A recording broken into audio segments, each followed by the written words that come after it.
ଇନକଲାବ ଜିନ୍ଦାବାଦ।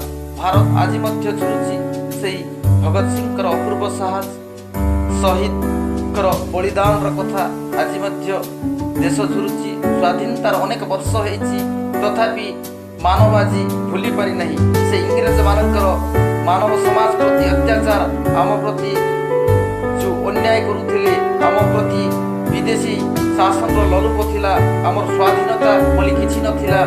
ସେ ବାବଦରେ ଭଗତ ସିଂ ବିପ୍ଳବର ବହ୍ନି ଜଗେଇଥିଲେ।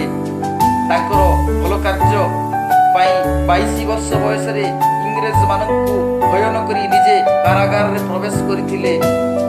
ଏଇ ତ ଦେଶ ମାତୃକାକୁ ଭଲ ପାଉଥିବା ମଣିଷ।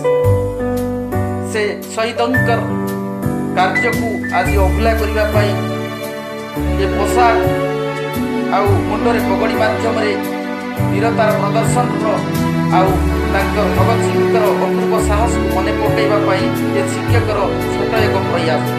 ଜୟ ହିନ୍ଦ, ଭାରତ ମାତା କି ଜୟ।